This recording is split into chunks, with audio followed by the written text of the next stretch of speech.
Summons केसचे warrant केसमध्ये रूपांतर झाल्याशिवाय डिस्चार्ज पिटिशन दाखल करणे स्वीकार्य नाही असा निर्णय माननीय अलाहाबाद उच्च न्यायालयाने दिला आहे।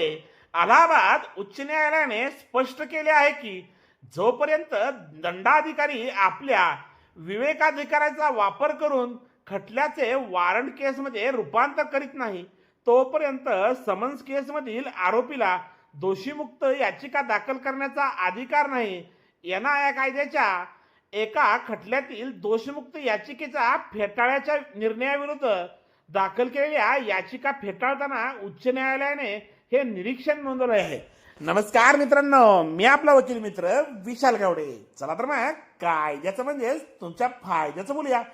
प्रकरणाची पार्श्वभूमी याचिकाकर्ता चेतन कुमार हे अलीमदन सिंग आणि पोलीस स्टेशन महोबा जिल्हा महोबा येथे दाखल केलेल्या तक्रार क्रमांक 1049/2022 कलम 138 एनआय कायदा मध्ये खटल्याचे सामोरे जात होते। याचिकाकर्त्याने कनिष्ठ न्यायालयात दोषीमुक्त याचिका दाखल केली आणि असा युक्तिवाद केला की संबंधित कंपनीला तक्रारीमध्ये पक्षकार बनवण्यात आले नव्हते, जी एक गंभीर बेकायदेशीररित्या होती।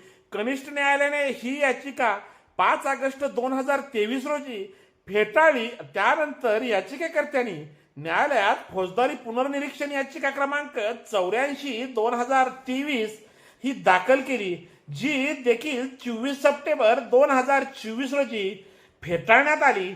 या दोन्ही आदेशांचे आव्हान देत याचिकाकर्त्यांनी फौजदारी प्रक्रिया संहिताचे कलम 227 अन्वये उच्च न्यायालयात धाव घेतली। पक्षांचे युक्तिवाद याचिकाकर्त्यांच्या वकिलाने असा युक्तिवाद केला की दोषमुक्त याचिका आणि पुनर्निरीक्षण याचिका फेटाळण्यात कनिष्ठ न्यायालयाने आणि पुनर्निरीक्षण न्यायालयाने उघड बेकायदेशीरपणा केला आहे। तक्रारीमधून कंपनीला वगळणे हे त्यांचे मुख्य कारण होते।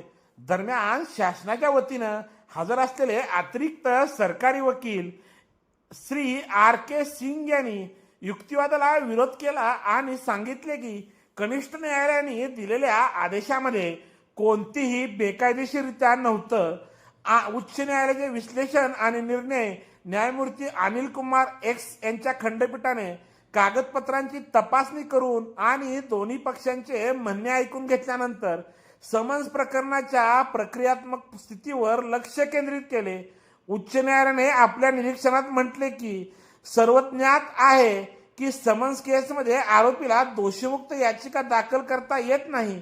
त्याला केवळ अशा प्रकरणामध्ये दोषमुक्त याचिका दाखल करण्याचा अधिकार असतो जिथे मॅजिस्ट्रेट आपल्या विवेक अधिकाराचा वापर करून समन्स केसचे वॉरंट केसमध्ये रूपांतर करतात। कायद्याचे हे तत्व प्रस्तुत प्रकरणातील तत्वांना लागू करत उच्च न्यायालयाने असे आढळले की याचिकेत कोणतेही तथ्य नाही। न्यायालयाने याचिका फेटाळून लावली आणि कनिष्ठ न्यायालयाचे निर्णय कायम ठेवले। मित्रांनो, या केसचं नाव आपण ऐकणार आहोत त्याआधी अद्याप जर तुम्ही आमच्या कोर्ट कचेरी या युट्यूब चॅनलला सबस्क्राईब केलं नसेल तर सबस्क्राईब करा। त्यासोबतच कोर्ट कचेरी ऑफिशियल इंस्टाग्राम व कोर्ट कचेरी ऑफिशियल फेसबुक पेजला फॉलो जरूर करा। आणि या केसचं नाव आहे चेतन कुमार विरुद्ध उत्तर प्रदेश राज्य व इतर। प्रकरण क्रमांक आहे कलम 227 अंतर्गत प्रकरण क्रमांक आहे 12,152/2025 आणि निकालाची तारीख आहे 25 मार्च 2026।